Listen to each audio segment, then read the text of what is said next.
Yellow fever is a mosquito-borne viral disease that has caused major epidemics globally, first originating in Africa, then spread to South America through the transatlantic slave trade. This viral hemorrhagic fever affects humans, primates, with the first recorded epidemics during Angola, the Democratic Republic of Congo, and Uganda. Symptoms typically appear 3 to 6 days after infection. There are two phases of yellow fever. Each have their own unique signs and symptoms.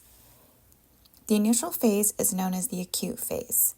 In this phase, people often experience a sudden onset of symptoms like fever, chills, headache, muscle aches, joint aches, back aches, and other flu-like symptoms. After 3 to 4 days of the acute phase, the symptoms typically disappear and most of the cases recover. However, progression of this disease can happen. This is known as the toxic phase. In this phase, symptoms recur after a day or two. A distinguishing feature of this phase is a heightened fever paired with the yellowing of the skin and eyes, a condition known as jaundice. Other symptoms include bleeding, vomiting, and damage to internal organs, notably the liver and kidneys. Due to multi-organ failure, this phase of the disease can be fatal.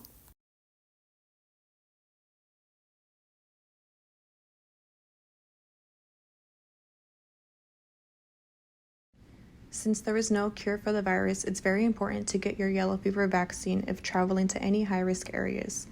The vaccine contains a weakened live yellow fever virus. It's recommended for people 9 months or older traveling to Africa and South America, and one single dose provides long-lasting protection.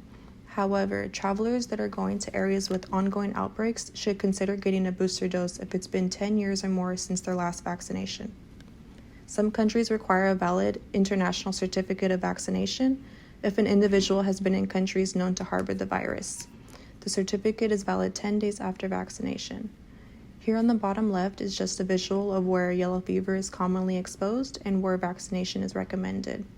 When yellow fever is found in West Africa and South America, it is at endemic levels and can reach epidemic levels. I'm going to talk about the impacts that the yellow fever vaccine has on society. And so the yellow fever vaccine is the best preventative measure against the virus, especially in areas that are highly affected by this virus and definitely for international travelers. And it's highly effective, affordable, and it's safe. It provides fast immunity as within 30 days of getting the vaccine, you're fully protected and there's no need for a booster as it provides a lifetime protection. And in 2017, the Eliminate Yellow Fever Epidemics, also known as I, was launched. Its main focus is to end the yellow fever epidemic in 2026.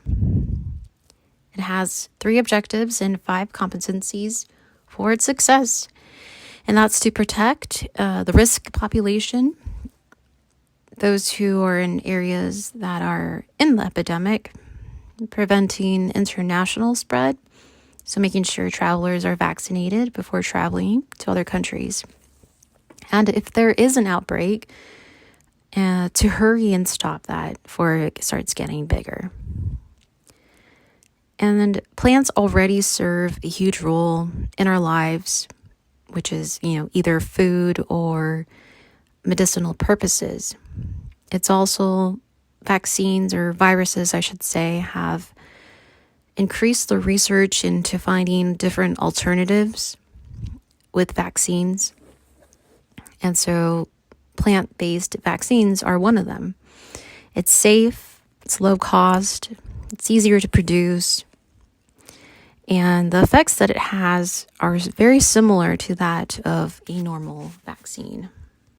Although there are many benefits when receiving a vaccine or the yellow fever vaccine, but research has shown that it can cause harm to those who are not vaccinated. And so in 2021, 4 donor recipients received organs from a single donor. And that single donor was pronounced brain dead, but in the process, they ended up getting blood transfusions. And it turns out that the person who donated blood had gotten the yellow fever vaccine and did not disclose that with the blood bank. 4 of those recipients, I should say, ended up getting encephalitis. Encephalitis is defined as the inflammation of the brain, and it can lead to strokes, brain damage, and ultimately death. And so out of those 4 recipients, 2 of them ended up dying. And it was found that within their cerebral spinal fluid, it contained immunoglobulin antibodies.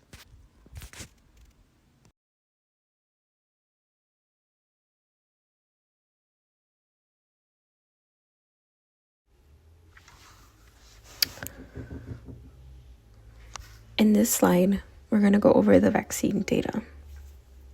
Yellow fever is associated with a 30 to 60 substantial case of deaths, and the yellow fever vaccine is seen to provide up to 97% protection 3 months after vaccination. In summary, vaccination is the most optimal way to help prevent and reduce yellow fever. There's no other cure. It's recommended to administer vaccine prior to travel to countries where the virus is known to potentially be contagious. And protection from the vaccine is seen up to 10 years after its first administration. People who are immunocompromised or have underlying diseases may be at risk with yellow fever. Here are references. Thank you.